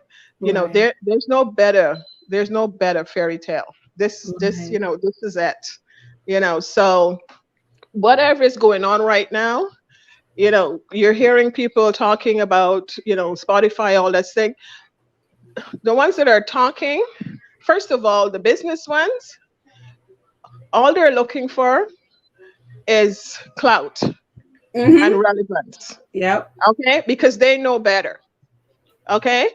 Secondly, the ones who knows nothing about business, okay, they're just trying to get on the negative bandwagon so that they can line their pockets. Mm. Okay? And make money off of anyone who's going to listen to them. Right. Okay? From the time Archetypes came out, my first word after I listened to the first one, I said they need to renegotiate that contract, because now they know the type of work that they can put out. Mm-hmm. Okay? And whatever contract they did before is them not knowing their work. Mm. Okay? They just did it because, yes, of who they are. Right? That's why Spotify and Netflix give them those contracts, because of who they are. Okay? They wanted to make money on their names. Okay? Spotify is a gossip platform. And I guess they expect it to carry on this royal saga that's been going on for how many years, and think people are going to lie in that. That's not who Harry and Meghan is. They Right. have causes, they have people to help, and people that they're passionate about helping, and things that they want to change in the world. So they're Right. not going to carry on this saga. That's not their fight. That's for the negative people, and the people that strive on gossip. That's not their fight. So if that's what Spotify was looking for, that's the wrong set of people that they were trying to deal with, Right. because that's not what it. They said what they had to say in the Oprah interview, Mm-hmm. okay, to explain why they stepped away, and to get the truth out there and put the truth out there, because we know what was going to happen if they did not do that interview. Secondly, Harry did what he did with his book because he had to put his truth out there, let people know who he is, okay, put his whole life story out there, Mm-hmm. okay, and stop them in their tracks. And this is the problem with them.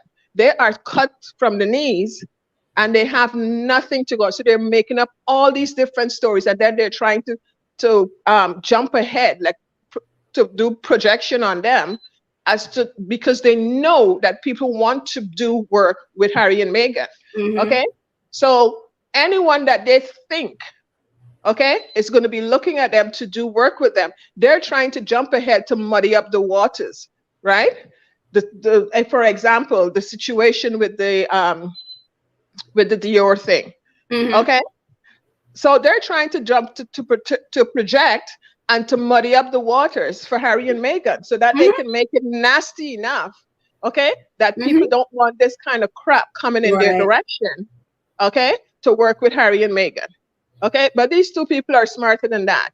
And any business, and I keep saying that from, Harry and Meghan came out there, from even Harry came out there. I said, when is someone gonna pick this guy up and just send him the suits to wear? Just send him the suits to wear, because that's how good he is when he put on a suit. Mm-hmm. Okay, he just has to put it on and just step. Look at it. Look at his pictures. He was not all the pictures that he has he has done from the time he was born and even gone into adulthood, into the young manhood. You look at his pictures. He's doing nothing. He's not even posing. He's just showing up. He's just standing there. He's just talking or whatever. And his pictures are so good. He is so photogenic. Mm-hmm. Okay. So, anyone, any any designer, okay, who wants to start up a business and make money and to get going, just send the suits them. Just Right. send them for him to wear. You know what I mean? So all this nonsense, and Harry and Meghan don't have to say anything. They've already made their story straight when they Mm-hmm. spoke to Oprah and sent their truth out there. His book sent his truth out there. And like he said, we are moving forward. Right. Okay? We are moving forward. When Yep. Oprah, when Megan did that Oprah thing, look at her demeanor when she did that interview with Oprah. Okay, Megan was done from then. Mm-hmm. Okay, she was done from then. Okay, even if she has to write a memoir, she writes a memoir about her life. Okay, and yes, that is gonna come in because yes, that is part of her life journey. Okay, but in terms of being nasty and bringing that into her world and stuff like that. No, Mm-hmm. she said what she had to say. She had to clear her name because they were trying to demean her and Mm-hmm. mess her name up. And she was already out there before she met Harry, before she was in the royal family. And she had a good name out there that people believed in her, trust in her. She was fighting for women and girls. Okay? She was Mm-hmm. doing that. So she had to clear her name for what they were putting out there. Okay, she's a truth teller. She's a truth teller. So she had to clear her name, and that was the purpose for the Oprah interview. Mm-hmm. Okay, so anyone, even an ordinary person, even me, if that was happening to me, no, I want to make sure I clear my name. Right. Okay, it's normal. So what they're going on with, it's nonsense. And no, they don't have to step out and do it. They just have to carry on with their business, and we Mm-hmm. just have to support them and just love them even more. Right. That's exactly Right. what's going to happen. So, Well, thank you so much, Karen. I did you get appreciate to it. look at those things? Huh? Did you get to look at those things? Which things? I sent you an email, okay? Oh, Because I not had promised good. you. No, I I am had just promised getting you. back to, yes, just Yes, getting back I to had. emails. Yes, I Not a problem. That's apologize. okay. That's okay. That's Yes, okay because I promised thank you. you. Yeah, I promised you a while ago. I Mm-hmm. just, I just got them. I just got it finished. Mm-hmm. So I sent it to you. So when you get a chance to look at it, and I know Thank you're gonna you. have to get back to me because yeah, Yes. I get when no, you I see it, got your emails. That's yeah, why last week I yeah, think I only did two episodes, two lives mhm, because of my schedule was crazy. yeah, So I will. Yes, this week is my getting back to everything. yeah. So When you see it, you're gonna love it. It's your passion. I know it's your passion. It's mine too, and thank you. we're gonna work on it. You are gonna Yes, love it. Okay, thank talk to you you. so much, Okay, Karen. bye guys. Okay, bye. Thank you, thank you, thank you. Yes, this week is going to be much. I have a lot of emails piled up that I'm like, oh my gosh. Yes. My schedule has been a little bit crazy. Let's see who else is in the chat. And again, if you'd like to call in, definitely. Again, I'm going to put the link there. Definitely call in. And Leslie, if you're here, call in and let us know what about this week. If you have any information about this week's the closing arguments from Harry's court case against the Mirror and their titles. So let's see. Um,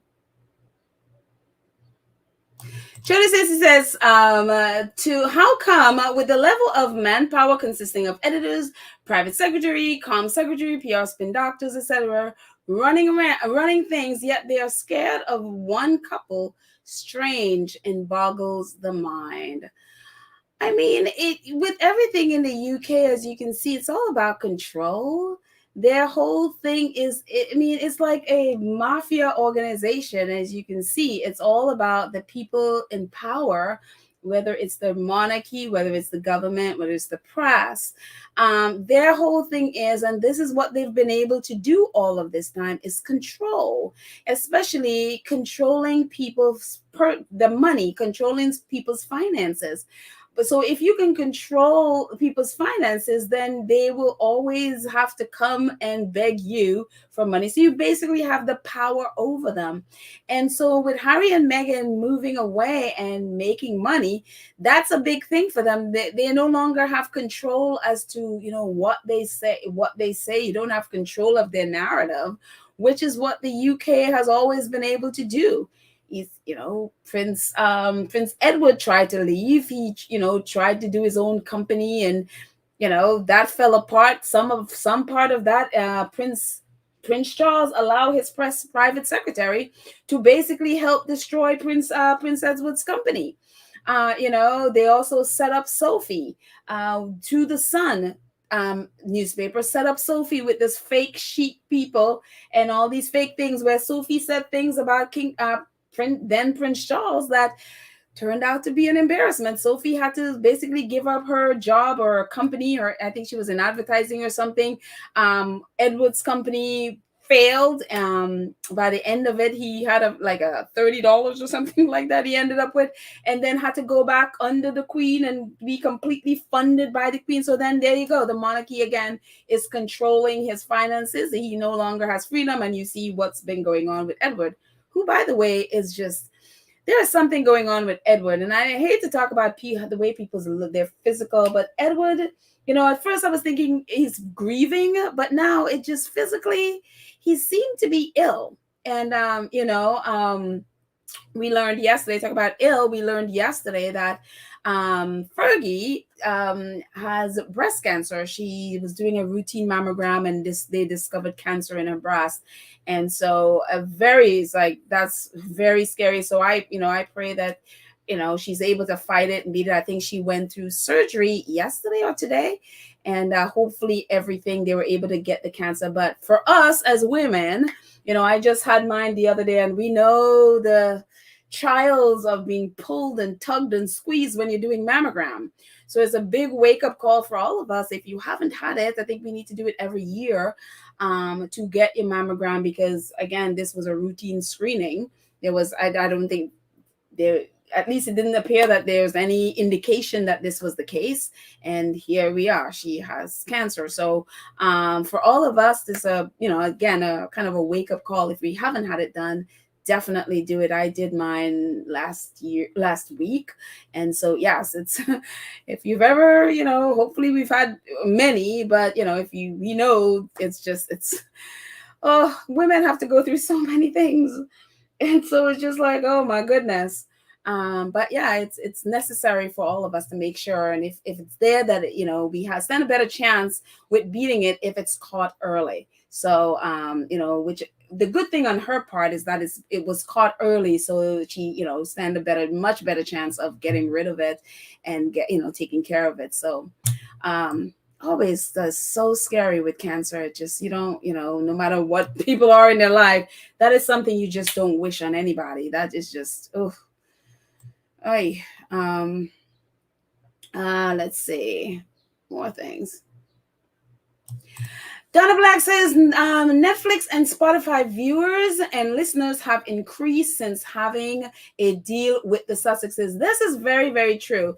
I think it was last year, I think in the third quarter, one of our squaddies posted it. And I remember last year when it happened, it being in the news that and Spotify even shouted out the Harry and Meghan for their increased listeners, increased subscribers because of Harry and Meghan, the deal with Harry and Meghan, and because of Archetypes. They even shouted that out and put that as part of their, I think, the end of their third quarter report. They had it in there with the their increased listenership. So this is very true. So to see them do that and to see the benefits they've had from the Sussexes, definitely the Netflix as well. I mean, talk about Harry and Meghan docuseries. 1.9 billion at least, and this was in January. It was 1.9 billion. So you can imagine we're in June, the end of June, what their their subscription has been, and how much it has increased because of the Harry and Meghan docu-series. So yeah, they have all benefited from their, you wouldn't think, the way how Spotify is behaving, you wouldn't think they benefited, but there we are, you know. So let's see. Um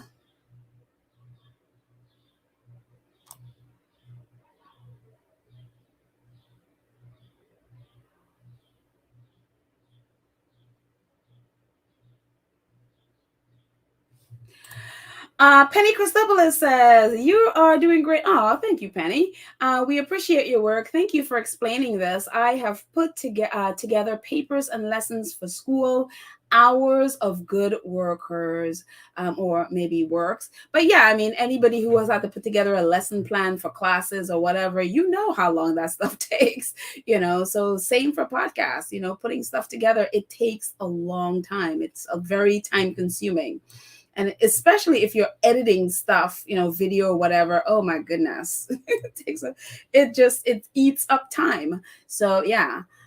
So thank you, Penny. Yes. As a teacher, yes, putting together those uh plans, it just oof, or putting together those lesson plans, it's just a doozy. Let's see. um I saw, it's so funny. I saw it and then it ran away from me. A post about William's $3 million that he's devoted to the homeless, and she's like, "It's way more than that," and I cannot find the post. I'm so sorry. I'm like scrolling trying to find. I'm like, it was right here, and I don't know where it went to. Um, but it's like, yeah, that $3 million for to solve homelessness. I'm like, first of all, they're saying that it's William is donating it. If it comes from the Royal Foundation, that's not William's money. I guarantee you that did not come out of William's pocket. So usually they would have people either having investors, whatever, they will pull in, the same as they do with Urchat. So I seriously doubt $3 million came out of Prince William's pocket to fund this. I mean, $3 million again. Good luck if that's all it takes. But I seriously doubt it. But that's actually what the post was about. Let's see. Shirley Beverly says, or Beverly says, the tabloids are just making up money amounts. I go by what was first announced by ABC, was the only one that had scoop. The reporter said Harry and Meghan got 200 million from Netflix, and again, Shirley, even ABC, none of these, not a single person outside of Netflix and Spotify has ever disclosed the amount of money that was a part of their deals. None of them. Harry and Meghan never said it, neither Spotify nor even today. Spotify has not said it, and nor has Netflix. So nobody knows other than Harry, Meghan, Netflix, and Spotify how much money is a part of that deal. Any reporter quoting an amount is a lie. It's speculation. They don't know. They just made it up. And the number keeps changing depending on the outlet you're watching or reading. No one has, even when the Spotify person leaked that email to, what is it, pod, whatever it was the other day, about the amount that Harry and Meghan not meeting the benchmark for the amount of episodes to be renewed. She even says, I cannot get into the details of their contract and how it was structured. Even she did not reveal it. So whether she knows it and didn't say and refused to say, or she doesn't know it, that deal has been secret. Nobody has revealed an amount. And so anybody posting or saying the dollar amount is speculation. Nobody knows what it is. Let's see. Um,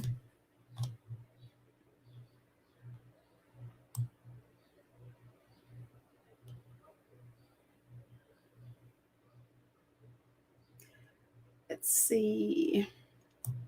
Laura is talking about William. She says William was so cuddled and appreciated and protected. He didn't mature properly. He got some serious catching up to do, so he needs to get started. I don't know about the hits they are taking in the news, but I don't know what else after the but very true about William. And it's weird that the people around him, again, the royal family, they always, or at least what's reported is that they have all these people around them, these professionals, whatever. But I think they're all in this bubble that they're not connected with the outside world. So to put out something like, I'm going to solve homelessness in, now it's 5 years or whatever, it's a 3 or 5 years, whatever it's supposed to be, and then the amount of money you put out there is $3 million, is a little bit ridiculous. As far, I mean, like, you have to be in such a bubble that you don't understand, like, $3 million is not gonna cover that. you know but okay, again, I'm not in the UK. But it's, yeah. Cho says the original guy for Urcha must have been paid to keep silent. Who knows? He has not said anything about it. So, but it doesn't take away from the fact that he was talking about this long before William has. So yeah, who knows? Very, very interesting. Let's see. Scrolling up.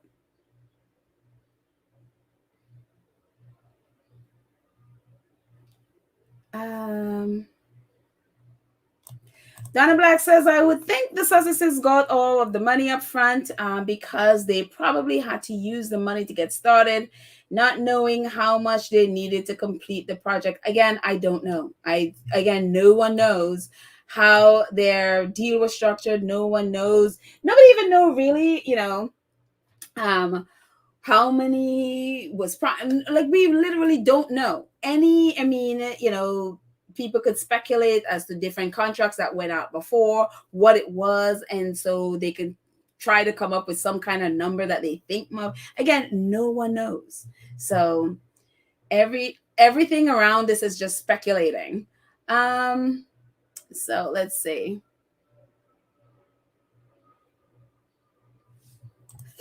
Melissa says William spent over $1 million to pay for motorway at KP. So does he think $3 million is enough to end homelessness the entire UK? I guess you're so right. He did spend $1 million to repave KP's driveway. So yes, I just. Yes. Tiger Cub says William threw his mother and brother under the bus to make himself look good, but he wants to help the homeless out of the goodness of his heart. Yeah, I believe it. Yeah.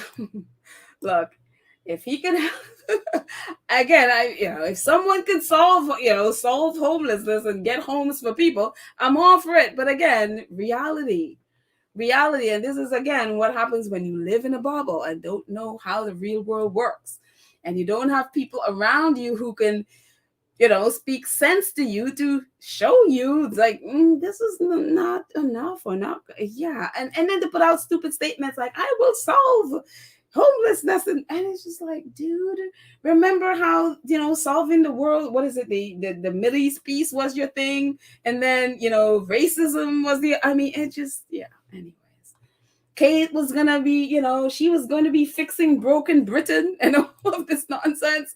They make these grand statements and then they're like, it's not a PR, and then they go on this whole PR thing, and it's just like, oh Lord. It just, yeah. Let's see what else you guys are saying.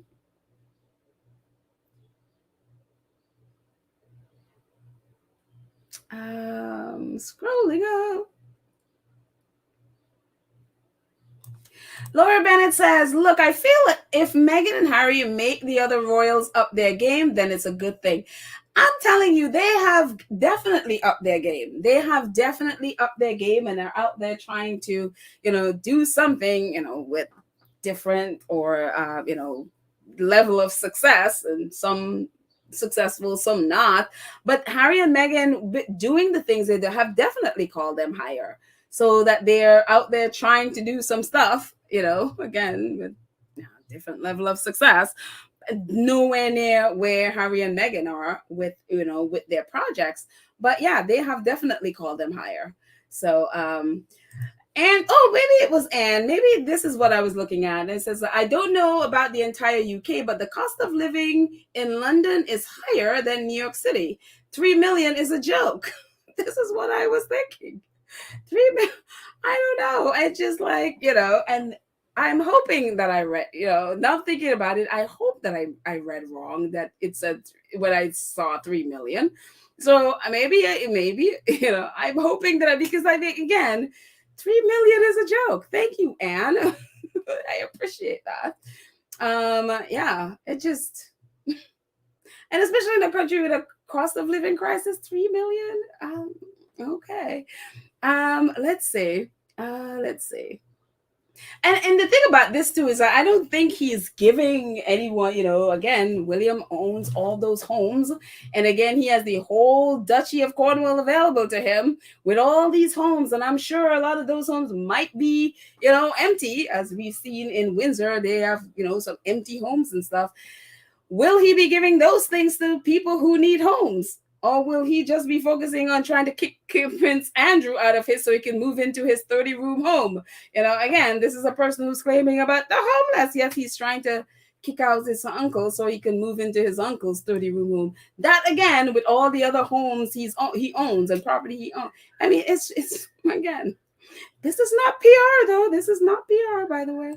Let's see.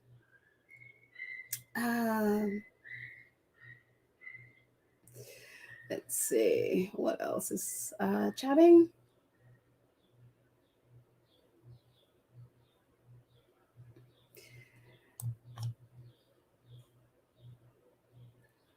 Cynthia Ashton says Prince William is working on solving homelessness is a brilliant project, but what about his brother and family that he evicted from a home given them by the late Queen? That makes sense. None of this stuff makes sense. I mean, again, when you live in a bubble, this is what happens when you live in a bubble. So, let's see. Joyce says all of Harry's completed projects are over 10 years old, and Sentibal is close to 20 years old. Will he begin lifelong work at 41? Go figure. He doesn't have Harry to work for him anymore. And yeah, I mean, not all of some of Harry's work, I would say. He started Travelers, in 2019, I want to say 2019 he started Travelers. And so yeah, it's just his work. I mean, gosh, his work is not this shallow thing of he's here to solve the world issues. He picks apart and he stays within there, and he doesn't make these big, like, I am here to solve traveling forever. I'm here to solve, all the ills of the veterans, whatever. Harry's here, his work is there. He's there to listen. He's there to see how he can bring his talent to help what's already there.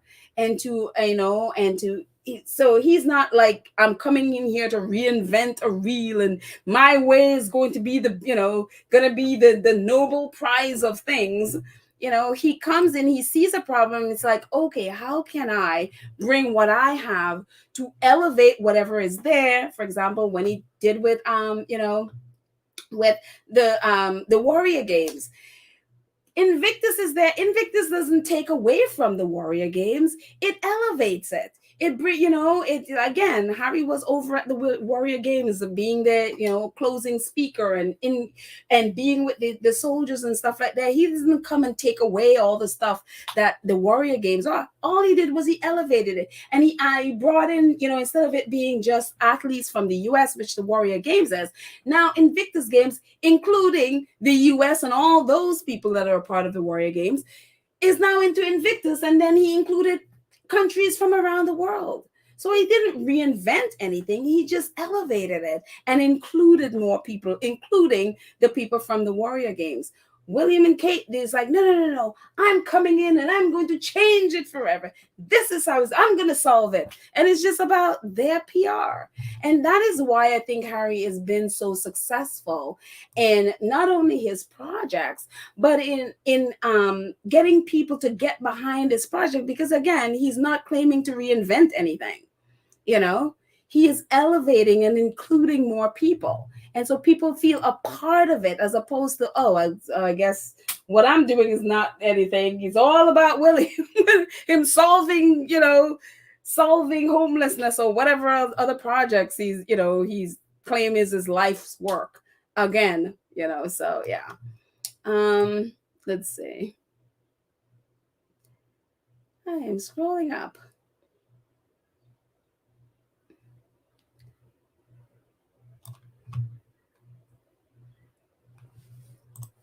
Cookies and Cream says, Mary H., I don't understand why no one has spoken up. I know that the racist press is lying about Meghan and archetypes. I'm not sure if you mean whether it's Harry and Meghan or people who have done the podcast, or I'm not sure what the context is. But if it's Harry and Meghan, they have spoken, although what they have said is not being covered as widely as the lies. They have spoken. It's even over the weekend. Even they actually have a quote. Their spokesperson basically said what I was saying about what, as a young company, or everyone goes through that, and they are more energized than ever going forward for whatever their projects are. Netflix has also spoken that they have they have a great relationship with with Archwell, with the Sussexes, and they who have a lot of projects in development with them. So both the Sussexes and both Netflix have spoken out numerous times about their relationship. So, but these articles are, the lie is louder than the truth. And so again, Harry and Meghan have spoken. And I think people can choose what they believe. If one of the things that it's so funny, I blocked the Wall Street Journal a while ago, and I don't remember why I blocked them in Twitter, but I did. So today I went back to see what their engagements on other articles are. And I tell you the truth, it doesn't matter who it is that they're posting about, even when they post something about Taylor Swift, who I know the latest thing is to put them against the Sussexes. And again, just ignore that whole thing. But when you look at their engagement for every other thing that they have tweeted about, it's usually under 50. Literally. Usually they have like 25 likes. I mean, few of them, they have over 50 likes, whatever. But when they post about the Sussexes, especially over the last week and weekend, they get thousands of likes and thousands of response. It is upon us to not go and give them engagement. They are learning that every time they post an article about the Sussexes, they're going to, as everyone else, they're going to get engagement. They get engagement on Twitter and nothing else. It's usually, and if like, you can go on Twitter, and if you think I'm wrong, go on there, go and check out their Twitter feed and go and check the engagement that they have on other articles. So they are depending on us getting really angry at their posts and coming and engaging and attacking them, or arguing with them, or arguing with other people responding to them to get engagement. They are counting on that. My suggestion, block them. Don't engage. Don't, you know what I mean? If you talk about the article, but don't screenshot it. Don't share it. Don't, like it, respond to it, nothing. Don't do it, because one of the things that you're noticing is all of the things that the Wall Street Journal is doing now, the New York Post was doing. The New York Post, I guess they're figuring out that the New York Post attack on the Sussexes are not getting anywhere. So they decided, oh, let's up it. Let's go after the company itself, and let's use something as a little bit on a higher plane because everybody knows the Post is just garbage. That's just garbage. So let's use something that seemingly is better than the Post, or a little bit more influential than the Post, to go after them, so that it has an air of, respectability, or an air of, well, it's constructive criticism or something. And it's not, it's just garbage tabloid. And so I think for all of us, just leave the Wall Street Journal alone. Don't engage. Don't go under their posts arguing with them. That is what they want. They want to use the outrage of Harry and Meghan supporters to divide. The reason why they're putting stuff out about, Meghan, writing a letter to a star and whatever. The reason why they put it is to cause divide. They want Harry and Meghan supporters to be fighting with this other supporters, because what? It gives them engagement. They want more and more people, and what that does, it invites more people to hate the Sussexes. Don't do any of it. Don't do it. Just highlight, so people know. Highlight the Sussexes' achievements, because the achievements and the things that has come from it stands for itself. They don't have to fight over it. There's no, looking at what they have done, there's no, when you look at their work, that just stands by itself. There's no arguing that. There's no arguing the success that they've had. There's no arguing it. Because no one in that situation has come close to what they've achieved. And so for me to go arguing on nonsense about no, just don't argue.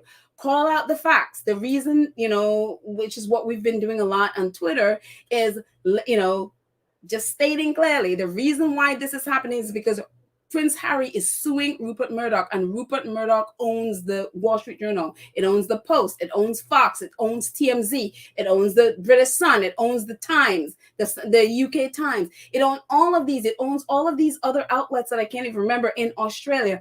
All of them on a daily basis attack the Sussexes. People need to be aware that these are all Rupert Murdoch owned.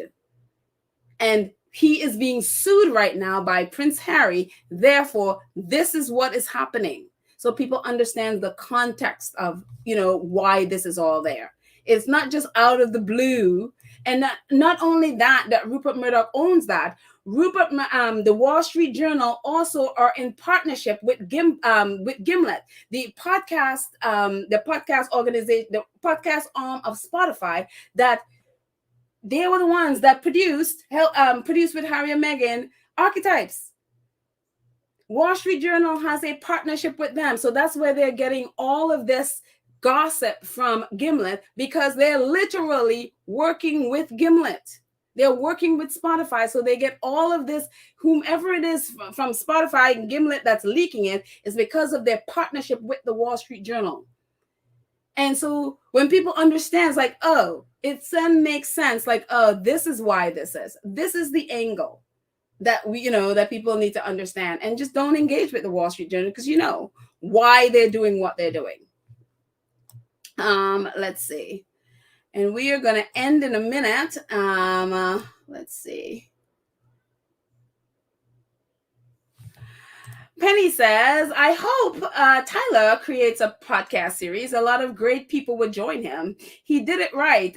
Don't try to fit in. Make your own room. Yeah, absolutely. Make your own table. I don't know. Tyler Perry has his hands in so many things. I don't know if this is an area that he would get into. He, again, he has a whole production company and all these shows that he actually write. So I don't know that this is an area that he would get into. But I mean, and I say if because we still don't know if he owns BET. It's not, confirmed. I could see them, having a podcast department. I mean, I've talked about that before, but we're still waiting to find out if he actually owns it. Legs says, thank you so much, Legs, for your donation. I appreciate it. Karen, I see you there. Give me a second. It says, William and Kate projects are all rehashing someone else's ideas. They literally take them from other people and try to brand them as their own. No heart in them. And again, yeah, it's the same thing. Even Kate's thing with early years thing, that's research stuff has been has been out there for eons. And so they just take it and then they try to pretend like, oh, nobody else in the world knows this stuff. It's really strange, absolutely strange that people would do that. But thank you so much, Legs. Yeah, let's see. Cookies and Cream says the Sussexes always work quietly behind the scenes. I believe that they are going to, as usual, come out with something so spectacular that's going to blow everyone's mind. And yeah, I mean, that's their pattern. They work behind the scenes. That's absolutely true, Cookies and Cream. And that's how they function. They are not, and as Tyler says, it's kind of like, you can't go. He's like, Tyler said something, whatever. It says, something like, if you see a dog barking at the moon, then that's like normal. But it would be a little bit much to see a moon bark back at the dog. I mean, you have to think of in terms. He talks in terms of not punching down, because it's like, yeah, you could think, okay, Rupert Murdoch is not punching down in a sense, but in a sense, a lot of the other attacks up against it. I mean, they can't really every single time someone says something then you don't focus on the things you want to be focused on, you know. And so that's why I like Tyler Perry, who has done it and is a cheat and is a success. That's why I like the way he looks at it. It's like, yeah, no, don't punch down, and two, don't focus on all the people attacking you. It's like, focus on your goal. So yeah. I mean, and people, other people think differently. Obviously, there are other opinions about this, but other people think differently. So, Karen, I'm going to give you a couple minutes because we're going to end shortly. And so, let's see. Hang on 1 second. Hear what Karen has to say again, and then we are going to end. Hey, Karen. Hi, I'm back again. I was just, Hi. yeah, I was just listening, and I just want to, mention to the squatties, you got to remember that there's spin doctors out there, and that's what's going on right now.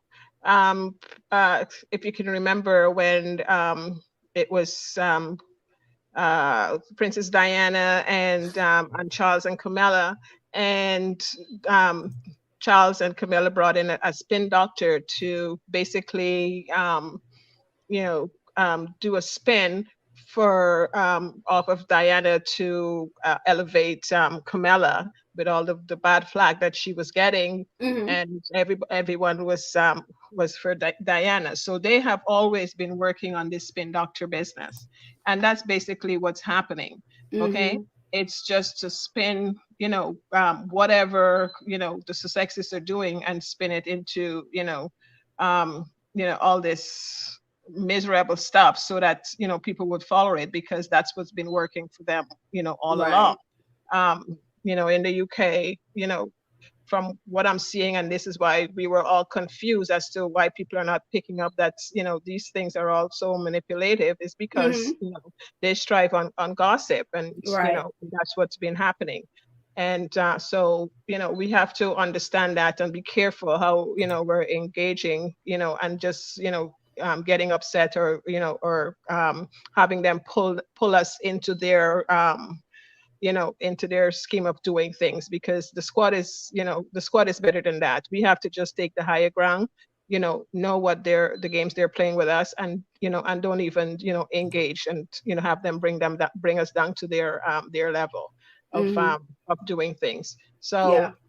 So just keep with it. And then too, you have to look at it. Spotify and Netflix got all this elevated when we were in COVID, and everyone was doing a podcast. Everybody, Yeah. it's flooded with podcasts. When you see things like that happening, eventually it's going to belly up, and you have to get out before that happens. Okay, look at what happens with the what is it, that money thing that they were doing there. Uh, oh geez, what is it called? Um, the guy that was doing that money thing, and everybody jumped on the bandwagon, doing it, and look at what happened. People lost money. It went belly up. He's claimed bankruptcy, and he's going to go to jail for it. And a lot of people are still waiting to get their money, right? So when things like that happen, and the market is flooded with all of it, Hmm. there's not enough people to cover it. So this is Right. what's going to happen. And the first episode of whatever I don't know what they paid, the Sussexes, what the deal was, and all that. I don't care. But the first episode of Archetypes, whatever deal they made had already paid that off, because Spotify got so much. And like you said before, okay, they were even praising, okay, the Mm-hmm. amount of connects that they got. So that first episode, they Exactly. got paid off for it and paid whatever money they paid the Sussexes, and everything after that, all the episodes after that was bonus for Spotify. So it wasn't enough money, and I that they paid, the Sussexes, as far as I'm concerned, for the quality of work that came out and the difference of the other podcasts that they have out there.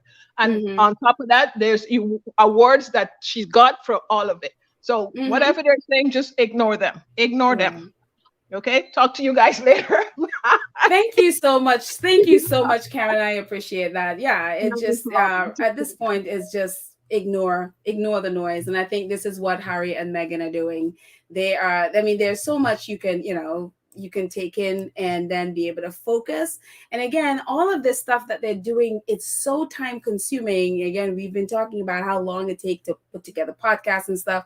And knowing that, Harry and Meghan have presented so many ideas and so many ideas and concepts, and also including acquisitions, that different things that they can acquire. For example, Spotify acquire all that's I'm not sorry Netflix acquired the interviews and stuff like that for Live to Lead from the Mandela Foundation, and then be able to develop it and stuff. So they're not just doing stuff for that they're creating, they're also looking to acquire things, so that can they can work on and also present, like for example, as how they did Live to Lead with Netflix. And I don't think Spotify was as willing to do stuff like that. And one of the things that came out of that, this whole thing was, I think it was an article, I think I mentioned it last time.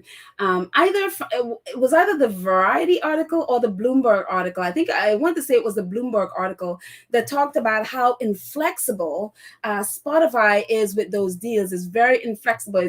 It's very much in a box as to what you can do. And that was the article that talks about all the different, about the different ideas that the Sussexes presented that they were not greenlit, and ideas and concepts and all of that stuff. Whether they agree with some and whether they don't, it's fine. But it's kind of like, they to come up with those things and the concepts and all of those things, all of this takes time. It doesn't just happen, oh, I have an idea, let me just present it. It takes time to put together a pitch. It takes time to put together a concept, the pitch, all of that stuff, to make it make sense and to make a presentation to see if you can get your stuff greenlit. And all of that stuff was not greenlit.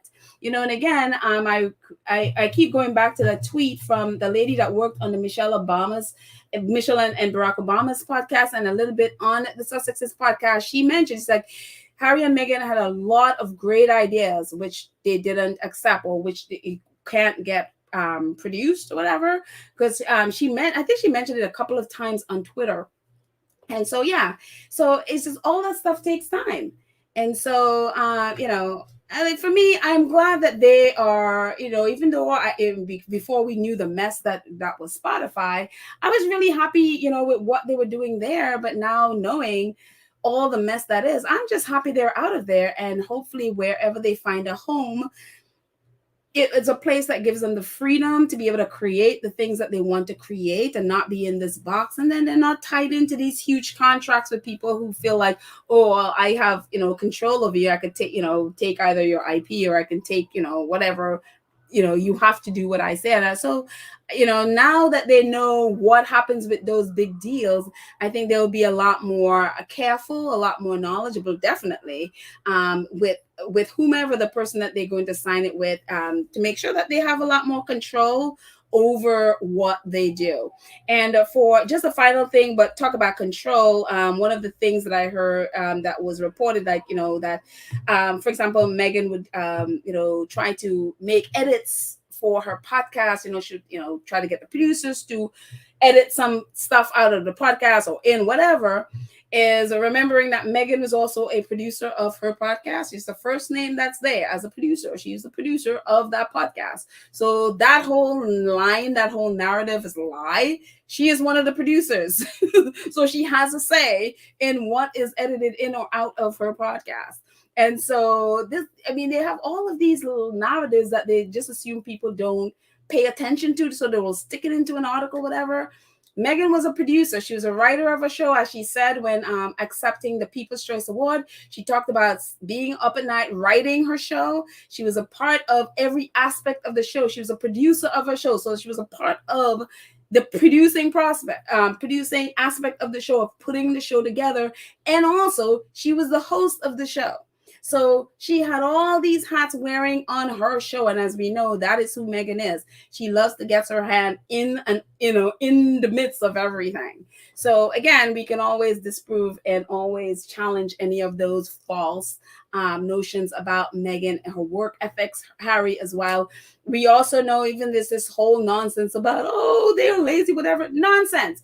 We have Oprah. When our Harry worked with Oprah, I remember one of the things Oprah said in a video about them was how prepared Harry was. Like, Harry would get to his meetings before she did. He had all of these notes. He had all of these things. He was like, she was amazed at Harry's work ethic. Also, the CEO of Travelers talks about Harry's work ethic. How, they would have like a meeting or something, and they would have all this like stuff for Harry, and Harry would have read through the whole packet of things and come with all these notes, the whole thing marked up. They were so amazed by his work ethic. So we have all of these things to refute any of the nonsense people try to throw about whether it's their quality of their work ethic, and all of those things. There is all of those things. We have people who've actually worked with them, who know the standard that they have and their work ethic. So we can definitely challenge any of those things. So I am so excited about whatever they do, whenever they choose to do it. I will be here to celebrate. And until they put out, we'll celebrate the other things. We'll celebrate the works that they've done in the past, and then really be focused on how incredibly successful it has been. We'll all be praying that she gets a nomination again. Thank you, whoever said that. Was Church Nelly, who she put it out there. They're not defined by getting award nominations. They are not defined by that. But for me, I'd like to see them, for the incredible work that they've done, especially say, with the Harry and Meghan docuseries. It would be nice that they get nominated, and that would, which is what a lot of people are fighting. They don't want them to. It would be nice, but again, if they're not, it's fine. Their work is incredible, and the amount, at least the over 1.9 billion people watching it. Hey, that's a testament in and of itself. So yeah. So that's all I got, guys. Thank you so much for hanging out with me. Thank you so much, Karen, for calling in. Maybe next time I do it, more of you will call in. Thank you so much, everyone, for who are in the chat, who are not in the chat, all of my 547 friends.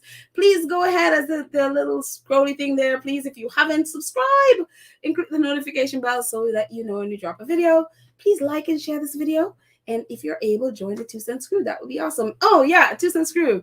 Coming up this month, we are going to have a book club with Michelle Obama's The Light We Carry. Hopefully, you guys have read it, and you could share with us what you got out of it. It's definitely, it's so funny hearing a different voice from the other voices that I've heard in the last, the last books. It was very dramatic and painful and all of that stuff going through it.